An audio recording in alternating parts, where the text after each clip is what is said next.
우리 하나님 말씀 함께 보겠습니다. 하나님 말씀 마태복음 13장. 오늘은 성경 기간 하지 않고 특세 기간 중이니까요. 그리고 우리 추수감사주의를 앞두고 있기 때문에 우리 함께 이 말씀을 좀 상고하고자 합니다. 마태복음 13장 1절부터 9절입니다. 우리 하나님의 은혜를 헤아려 보는 추수감사주일이 다가왔습니다. 여러분 모두가 다 신앙생활 하시면서 소원이 있다면 우리의 삶이 참 변화되고 열매를 맺고 싶다는 소원은 우리가 누구나 다 가지고 있는 소원일 것입니다. 자, 그러면 우리가 어떻게 주님이 원하시는 열매를 맺을 수 있을까? 주님이 기대하시는 열매는 무엇이고 우리는 어떻게 하면 주님이 기뻐하시는 그 열매들을 풍성하게 맺을 수 있을까? 저는 오늘 이 4가지 밭의 비유를 통해서 우리가 함께 생각해 보고자 합니다. 자, 여러분, 예수님이 이 땅에 계실 때 많은 무리들이 예수님을 따라다녔습니다. 이렇게 많은 무리들이 예수님을 따라다닐 때 주님은 이들에게 말씀을 가르쳐 주셨죠. 아마 예수님의 설교를 직접 들었던 그들 얼마나 행복했겠습니까? 최고의 설교자가 우리 예수님이시잖아요. 정말 예수님으로부터 직접 말씀을 배울 수 있었다는 것은 너무나도 큰 특권이고 은혜일 것입니다. 여러분, 그리고 예수님이 모인 무리들에게 말씀만 전하시지 않으셨죠. 모인 무리들에게 기적을 베푸시고 먹을 것을 주시고 너무나도 놀라운 일들, 병자들을 고쳐주시고 그렇게 그들의 육신적인 필요를 다 채워주시면서 말씀을 전했으니 얼마나 말씀의 능력이 있었겠습니까? 자, 그런데 말입니다, 여러분.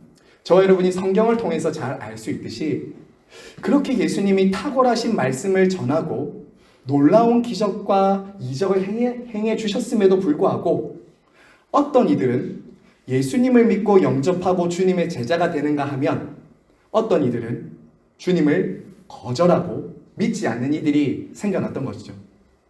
심지어는 예수님을 미워하고 거절하고 핍박까지 하는 사람들이 있었던 것이 우리 예수님이 살던 당시의 모습이었지 않았습니까? 자, 여러분, 무엇이 이런 차이를 만들까요? 똑같은 시간, 똑같은 장소, 똑같은 메시지를 듣고 있는데 왜 어떤 사람들의 삶에는 구원과 변화의 열매가 맺히는데 어떤 사람들의 삶은 그런 변화가 일어나지 않는 것일까요? 자, 오늘 예수님은 이 4가지 밭의 비유, 우리에게도 너무나도 익숙하고 잘 알려진 4가지 비유를 통해서 우리에게 말씀을 해주십니다. 자, 여러분, 제가 잠깐 이 짧은 씨 뿌리는 자의 비유를 요약을 해드리면 이런 이야기죠. 하루는 한 농부가 씨를 뿌리러 밭에 나갔습니다. 당시 이스라엘의 농사법은 이렇게 씨를 심는 것이 아니라 씨를 흩어서 뿌리는 이런 농사법을 가지고 있었습니다. 때로는 그 씨앗이 담긴 그 자루를 나귀에 실어서 이제 치면서 나귀 밑에 그 나귀가 싣고 가는 그 자루에 구멍을 뚫어서 이렇게 그냥 가게 했던 이런 방식의 씨 뿌리는 그런 농사법을 선택을 했거든요. 자, 그러니까 이때 씨를 농사가 흩어 뿌리든지 나귀를 통해서 뿌리든지 어떤 일이 생기냐면 어떤 씨앗은 길가에 떨어지고 어떤 씨앗은 돌밭에 떨어지고 어떤 씨앗은 가시밭에 떨어지고 어떤 것은 좋은 밭에 떨어지는 거죠. 자, 이때 각각 떨어진 그 밭이 어떻게 되었다고 오늘 말씀을 말하고 있냐면요. 먼저 길가에 떨어진 이 씨앗은 밭이 단단하게 다져져 있어서 씨앗이 뿌리를 내리지 못해서 곧 새들이 와서 먹어버립니다. 그렇죠? 두 번째로 돌밭에 떨어졌는데 이 돌밭에 떨어진 이 씨앗은 조금 뿌리를 내리는 것 같아가도 그 밑에 단단한 돌들이 있어서 이내 뿌리를 내리지 못하고 강한 햇빛이 비치자 어떻게 됩니까? 말라서 죽었습니다. 그리고 마지막 3번째 어떤 밭이 있죠? 가시밭이 있죠. 가시밭. 이 가시밭은 잡초밭이라고도 번역할 수 있는데요. 이 가시밭에 떨어진 이 씨앗은 주변에 있는 잡초의 기운들이 다 좋은 양분들을 받아가면서 씨앗이 열매 맺지 못한 밭이었습니다. 그리고 마지막 우리가 보는 이 밭은 좋은 땅에 떨어져서 30배, 60배, 100배의 결실을 했다라는 것이 우리가 잘 아는 이 씨 뿌리는 자의 비유입니다. 자, 그런데 참 우리 예수님은 친절하시게도 이 비유를 말씀하시고 해석까지 해주셨지 않았습니까? 자, 먼저 우리가 여기서 질문할 것은 이것입니다. 이 씨앗이 무엇인가 라는 거죠. 이 씨앗. 자, 이 씨앗은 두말할 것 없이 이 씨앗은 무엇을 말합니까? 하나님의 말씀입니다. 마태복음에서는 명시적으로 하나님의 말씀이라고는 하지 않지만 병행본문, 같은 비유를 말하고 있는 병행본문인 누가복음과 마가복음에 보면 이 씨는 하나님의 말씀이다 라고 이렇게 분명하게 말하고 있습니다. 자, 여러분, 씨앗이 지금 여기 있습니다. 이 씨앗이 아무리 작고 보잘것없어도 이 안에는 무엇이 있습니까? 그렇죠, 생명이 있습니다. 생명이 있기 때문에 이 씨앗은 적절한 좋은 땅을 만나고 수분과 햇빛이 비춰지면 생명이 있기 때문에 반드시 그곳에는 싹이 나고 열매가 맺혀지게 됩니다. 왜냐하면 생명이 있기 때문이죠. 자, 오늘 성경은 이 씨가 하나님의 말씀이라고 하십니다. 하나님의 말씀에는 생명이 있습니다. 믿으시죠? 죄인을 거듭나게 하는 일, 사람을 변화시키는 일은 사람의 말이나 사람의 어떤 것이 아니라 하나님의 말씀이 그 마음에 들어갈 때 생명이 임하고 그 사람의 삶은 변화되게 되는 것이죠. 자, 그러면 여러분, 그럼 왜 이렇게 하나님의 생명이 있는 말씀이 전달되고 있음에도 불구하고 똑같은 하나님의 말씀이 전파됨에도 불구하고 반응은 다를까요? 반응은 왜 이렇게 다를까요? 오늘 성경은 우리에게 한 가지 말씀해 주십니다. 이 네 가지 밭은 네 가지 마음을 말씀하죠.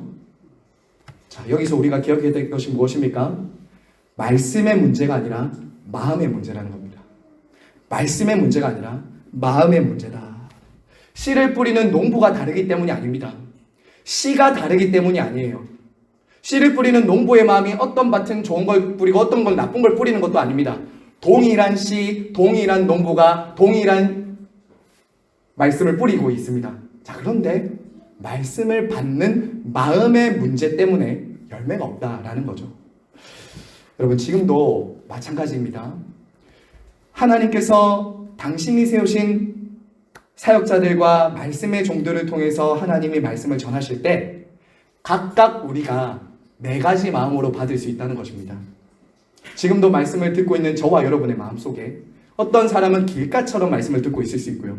어떤 사람은 돌밭처럼 마음을 들을 수 있고 어떤 사람은 가시밭처럼 마음을 들을 수 있고 어떤 사람은 좋은 마음밭으로 들을 수 있다는 거죠.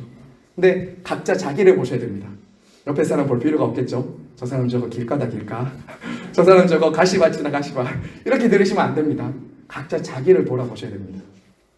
자, 그러면 우리가 이 첫 번째 밭부터 우리가 잘 알지만 다시 한 번 더 리마인드 하면서 우리는 정말 열매 맺기, 열매의 결실, 추수의 결실의 계절에 열매를 맺어야 되는데 왜 이렇게 열매가 더디고 없는가? 이 마음의 밭의 문제를 우리가 한번 보기로 원합니다. 자, 여러분, 먼저 첫 번째, 이 길가 같은 마음을 주님은 어떤 밭이라고 말씀하십니까? 우리 19절, 우리 주님의 해석을 한번 들어보죠. 우리 19절 말씀 다 같이 읽겠습니다. 시작. 아무나 천국 말씀을 듣고 깨닫지 못할 때는 악한 자가 와서 그 마음에 뿌려진 것을 빼앗나니 이는 곧 길가에 뿌려진 자요. 자, 여러분, 씨앗이 길가에 떨어졌는데 이 길가의 특징이 무엇이냐면 굉장히 단단하게 다져져 있는 땅이라는 거예요. 여러분, 길가는 사람들이 다니죠. 그리고 짐승들이 다닙니다. 그리고 그 당시는 마차도 다녔겠죠. 그러니까 무언가 왕래가 많은 땅이에요. 그 땅은 좋은 땅처럼 일구어지거나 깨트려진 땅이 아니라 그 마음은 수많은 사람들과 짐승들과 마차들이 다니면서 단단하게 다져져 있는 땅이라는 거예요. 자, 여러분, 그러면 이 길가 같은 마음을 주님이 뭐라고 하셨냐면 말씀을 듣고 어떤 마음이요? 깨닫지 못할 때는 이렇게 말하고 있죠. 19절에 보시면 들어도 깨닫지 못하고 있는 마음이다 라고 말씀하십니다. 이런 마음은 이런 마음입니다. 하나님의 말씀이 씨앗이 전파되고 있습니다. 자, 그런데 이 사람 마음이 너무나도 완고하고 단단하게 다져져 있어서 하나님의 말씀을 다 튕겨낸다는 거예요. 하나님의 말씀을 다 튕겨내고 있다라는 거죠. 다친 마음으로 너무나도 많은 것들이 그 사람 마음 안에 들락날락거리고 있기 때문에 단단하게 다져져서 도무지 말씀이 들어갈래야 들어갈 수 없는 마음이 이 길가 같은 마음이다라는 거예요. 여러분, 하나님은 지금도 당신의 백성들에게 말씀을 통해서 찾아오시고 예수님이 직접 말씀하시는데도 아무 일도 일어나지 않는 밭입니다. 아무 일도 일어나지 않는 땅이에요. 여러분, 그럼 왜 이렇게 사람의 마음이 단단해질까요? 왜 이렇게 사람의 마음이 완고해지는 것일까요? 바로 수많은 것들이 그 사람 마음 안에 다니고 있기 때문에, 그 사람 마음 안에는 하나님의 말씀이 비집고 들어갈 만한 그런 틈이 없을 정도로 이 세상에 있는 것들과 자기 생각과 자기 관점과 자기 경험과 자기가 가지고 있는 어떤 생각에 딱 갇혀서 단단하게 다져져 있기 때문에 도저히 말씀이 좀처럼 들어가지 않는 사람들이 있다는 것이죠. 어쩌면 우리도 예전에 길가 같은 때가 있었을지도 모릅니다. 그러니 어떻습니까? 아무리 말씀이 선포돼도 무관심한 거죠. 무관심합니다. 냉담합니다. 부주의하고요. 무감각합니다. 하나님의 말씀이 때로는 찌르는 말씀을 주시기도 하고 위로하는 말씀을 주시기도 하는데 찔러도 찔리지 않습니다. 위로해도 위로받지 못합니다. 이 마음이 길가 같은 마음이라는 거예요. 아무런 변화가 없습니다. 깨달음도 없고 예수님에 대한 관심도 생기지 않습니다. 이런 마음이 어떤 맛이라고요? 길가 같은 마음입니다. 길가 같은 마음입니다. 그래서 여러분 14절에 보시면요, 우리 주님 조금 올라오셔서 보세요. 이 14절은 들어도 듣고 있는 것이 아니고 보아도 보는 것이 아닙니다. 우리 14절 말씀과 15절 같이 한번 읽어보겠습니다. 시작. 이사야의 예언이 그들에게 이루어졌으니 일렀으되 너희는 듣기는 들어도 깨닫지 못할 것이요 보기는 보아도 알지 못하리라. 이 백성들의 마음이 완악하여져서 그 귀는 듣기에 둔하고 눈은 감았으니 이는 눈으로 보고 귀로 듣고 마음으로 깨달아 돌이켜 내게 고침을 받을까 두려워함이니라. 자, 여러분 어떻습니까? 지금 예수님이 말씀하신 마치 저주받은 백성들의 그 마음이 이 길가 같은 마음이라는 거예요. 자기 스스로는 듣고 있다고 생각하고 있습니다. 자기 스스로는 보고 있다고 믿고 있습니다. 하지만 여전히 자기의 고집은 하나도 버리지 않는 마음이에요. 여전히 자기 생각과 관심과 관점 안에 딱 단단하게 다져져서 목사님은 그렇게 말해도 나는 안 들을 거야. 하나님 말씀이 그렇게 해도 나는 그렇게 생각 안 해. 라고 하면서 아주 단단하게 반응하는 마음입니다. 자, 그러니까 이렇게 단단하고 완고한 마음에 뿌려진 씨앗은 어떻게 되죠? 말씀의 씨앗은 새들이 와서 먹어버린다라고 했는데 여기서 보면 악한 자가 어떻게 해요? 즉시 19절 보십시오. 즉시 뿌려진 것을 빼앗는다고요. 즉시 빼앗는다고. 하나님의 말씀을 깨닫고 믿어 구원받아야 되는데 깨닫지도 못하고 순종하지도 못하고 마귀의 밥이 되는 그런 일이 일어난다라는 거예요. 사랑하는 성도 여러분, 그래서요 듣는 것이 참 중요합니다. 듣는 것이 너무 중요해요. 앞에 있는 설교자 개인의 인격 때문에 말씀을 들으라는 말이 아닙니다. 앞에 있는 설교자는 부족할 수 있습니다. 온전히 여러분을 만족시켜주는 설교자는 아닐 수 있습니다. 하지만 설교자가 이 앞에서 하나님의 말씀을 들고 하나님의 말씀을 말씀 그대로 전달하고 있다면 여러분은 이 말씀을 들으셔야 됩니다. 이 말씀을 들으셔야 됩니다. 마음으로 승복하셔야 됩니다. 제 개인에게 승복하는 게 절대 아닙니다. 저는 그런 거 관심 없습니다. 하나님의 말씀에 승복하고 말씀 앞에 자기의 마음이 깨트려지지 않으면 말씀을 다 튕겨내는 거예요. 하나님 말씀을 듣지 못하는 겁니다. 하나님은 우리 공동체가, 우리 각자가 하나님의 말씀을 정말 이런 길가 같은 마음으로 받아서 마귀에게 빼앗기는 마음이 아니라 좋은 밭으로 받기를 원하고 계시는 것이죠. 자, 여러분, 그러면 두 번째 돌바 같은 마음은 어떤 마음인가? 우리 20절, 21절입니다. 같이 한번 읽겠습니다. 시작. 돌밭에 뿌려졌다는 것은 말씀을 듣고 즉시 기쁨으로 받되 그 속에 뿌리가 없어 일어날 때에는 곧 넘어지는 자요. 자, 여러분, 이스라엘의 지형을 잠깐 한번 생각해 보십시오. 이스라엘은 우리나라처럼 이런 평지나 좋은 옥토가 거의 없다고 생각하시면 됩니다. 이스라엘은 석회석과 그런 안반층으로 구성된 나라입니다. 그러니까 위에는 살짝 흙들이 덮여 있고요. 밑에는 뭐가 있냐면 반석이 있는 거예요. 반석. 밑에는 돌이 그대로 있는데 겉으로 보면 뭐가 있냐면 흙이 얇게 뿌려져 있어서 마치 뭔가 자랄 것 같이 보인다는 거예요. 하지만 그 곳에 떨어진 씨앗은 어떻게 되냐면 잠깐은 흙이 얕은 곳에 들어가는 뿌리를 내리는 것 같다가도 이내 햇빛이 비치면 말라 죽는 것이죠. 자, 여러분, 이 돌박 같은 마음은요, 기억하십시오. 말씀을 듣기는 듣습니다. 길가보다 조금 더 나아요. 때로는 감정적이고 느낌적인 반응도 있습니다. 이 밭은요. 여기서 뭐라고 하죠? 20절 보세요. 기쁨으로 즉시 받되 했습니다. 기쁨이 있습니다. 여러분, 말씀을 듣고 깨달을 때 무엇이냐면요, 그 안에는 기쁨이 있고 감사가 있고 그 안에는 하나님이 주시는 은혜들이 있습니다. 분명히. 자, 그런데 문제는 무엇이냐면,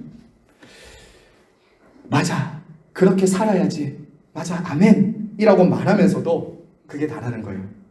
그게 끝이라는 거예요. 그것 외에는 아무것도 없는 겁니다. 그 순간 그 자리에서 주님이 말씀하시는 것, 맞아, 오라, 그렇지, 맞아, 그렇게 한번 살아봐야지 라는 것, 거기까지라는 거예요. 딱 거기까지. 문을 나서는 순간 신속하게 그 기쁨은 없어지고요. 때로는 이 세상에 나가면 그 말씀을 붙들고 살아가려고 하면 순종을 해야 되는데 그 순종을 하면서 다가오는 고난은 싫은 거예요. 고난은 싫은 거예요. 그래서 밑에 뭐라고 합니까? 그 속에 뿌리가 없어 잠시 견디다가 무엇이 찾아온다고 합니까? 말씀으로 말미암아 환난과 박해가 일어날 때는 곧 넘어진다라는 거예요. 사랑하는 성도 여러분, 우리가 일곱 교회를 보면서 경험하는 게 있잖아요. 하나님의 백성들, 성도들에게는 주님이 말씀도 주시고 또 은혜도 주시지만 고난도 겸하여 받게 된다고요. 성도들이 고난 없는 파라다이스 같은 삶을 우리들에게 약속하고 있는 게 기독교 신앙이 아니라고요. 왜요? 말씀을 붙들고 딱 살아가려고 하는데 세상은 환영하지 않는 거예요. 말씀을 딱 붙잡고 살려고 하니까 박해와 환난이 일어나는데 그때 이 돌박 같은 사람은 어떻게 한다고요? 물러서는 거예요. 제가 청소년 사역을 좀 했었거든요. 이런 친구들 참 많이 보았습니다. 이런 친구들 많이 봤어요. 어른들도 별로 다르지 않을 수도 있다고 생각하는데요. 여러분, 청소년 사역의 꽃은 아마 주일학교 선생님 해보신 분들 알겠지만 청소년 사역의 꽃은 수련회입니다. 수련회. 2박 3일, 3박 4일 가가지고 그냥 아이들을 그곳에 넣어가지고 중환자실에서 마치 막 수술하고 링거 마치고 막 약 주는 것처럼 해서 아이들을 막 완전 변화시키는 거예요. 그 2박 3일, 3박 4일 동안. 정말 역사를 제가 많이 봤습니다. 야, 애들이 막 콧물 눈물 흘리고 막 울고 막 서로 껴안고, 뭐 수련회 오기 전까지만 해도 막 담배 피던 애들이고 술 먹던 애들인데 거기 와서 막 목사님 저 술 안 할게요 막 이렇게 막 와서는 담배 막 제 손에 올려놓고는 목사님 저 안 할 거예요 막 이렇게 하는 친구들 참 많이 봤거든요. 야, 제가 그때 참 기뻤죠.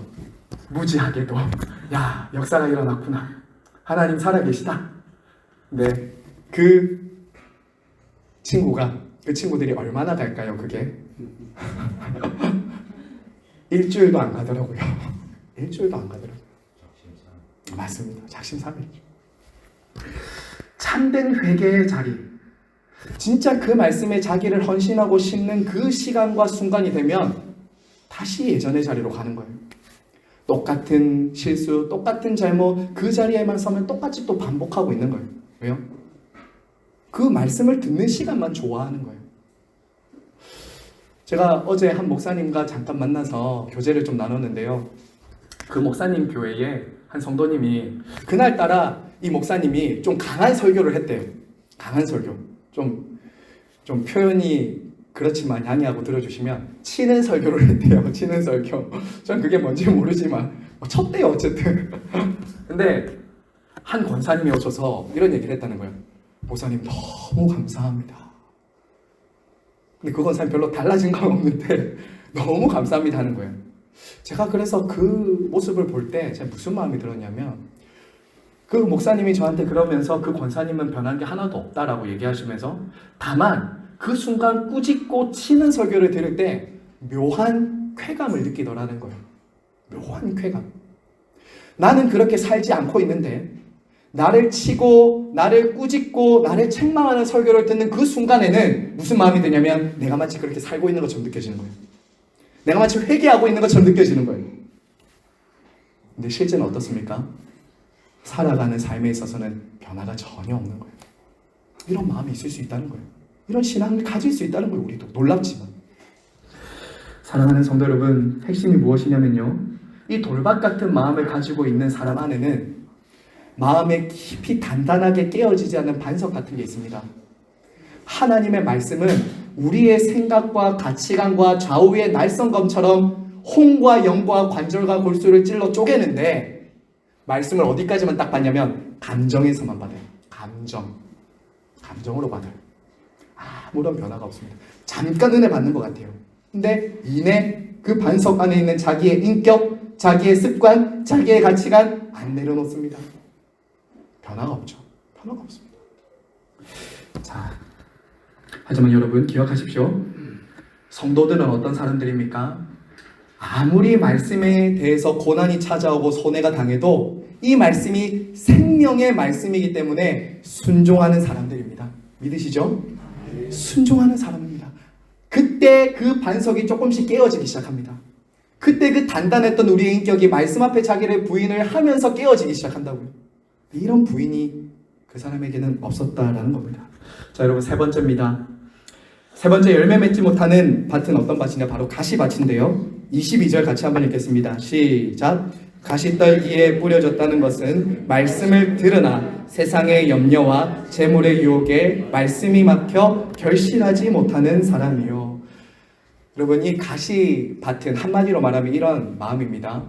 세상적인 마음, 세상적인 마음이라고 할 수 있어요.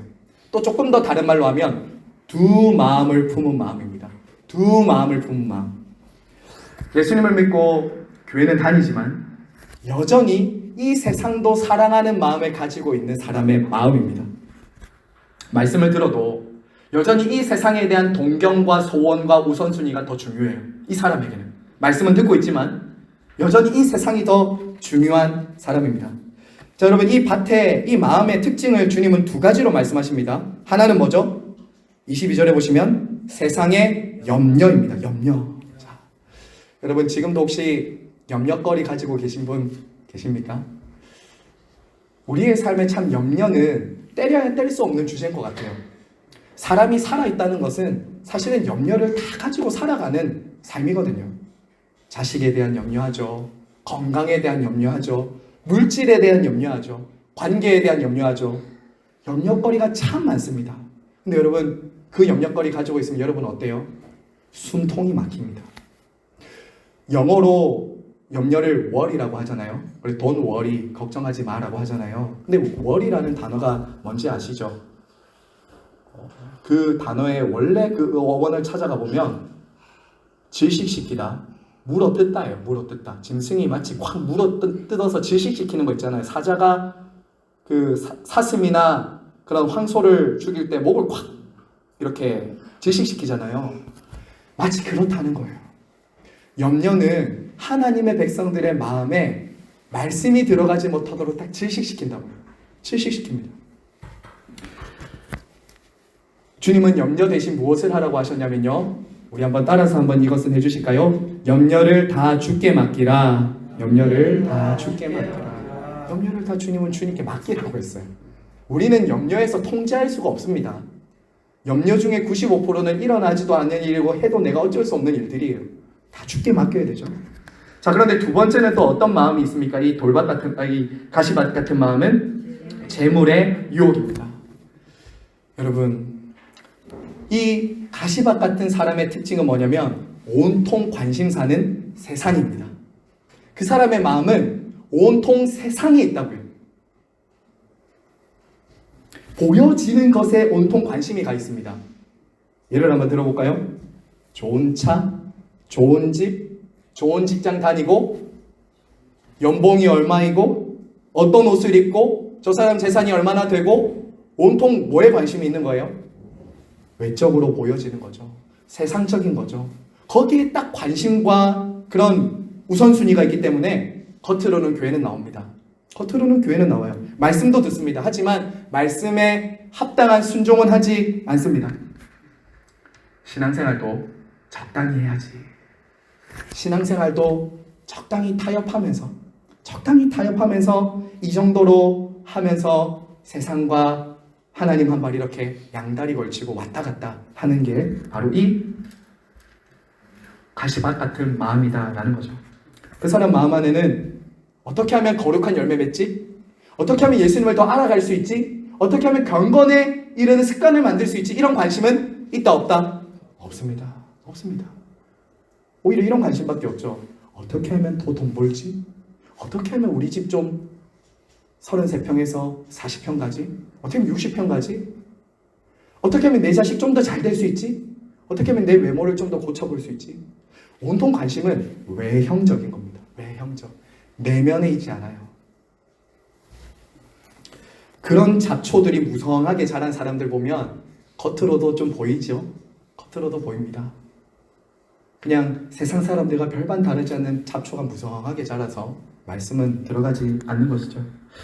사랑하는 여러분, 이처럼 세상과 하나님을 겸하여 사랑할 수 없습니다. 그런 마음밭에는 결코 경건의 열매, 성령의 열매, 성화의 열매는 맺어질 수 없는 것이죠. 자, 마지막입니다. 그러면 이처럼 열매 맺지 못하는 세 가지 밭과 다른 마지막 네 번째 좋은 땅은 어떤 땅인가? 우리 23절 끝으로 같이 읽겠습니다. 시작! 좋은 땅에 뿌려졌다는 것은 말씀을 듣고 깨닫는 자니 결실하여 어떤 것은 100배, 어떤 것은 60배, 어떤 것은 30배가 되느니라.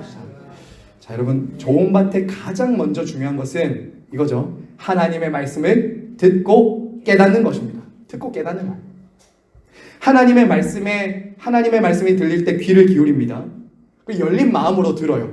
열린 마음으로 듣습니다. 주님을 향한 간절한 사모하는 마음으로 듣는 것이 그 사람에게는 설교 시간에 그 사람의 마음에 있다는 것이죠. 그리고 여러분, 이 마태복음에는 없는데 마가복음과 누가복음에 보면 이런 말이 또 겸하여서 나옵니다. 순종하여 지킴으로 열매 맺는다라고 말합니다. 순종하여 지킴으로 열매 맺는다. 말씀을 들을 수 있습니다. 말씀에 고개를 끄덕끄덕거릴 수도 있고 우리가 아멘으로 화답할 수도 있습니다. 자, 그런데 중요한 것은 지키고 순종하는 것이 더 중요합니다.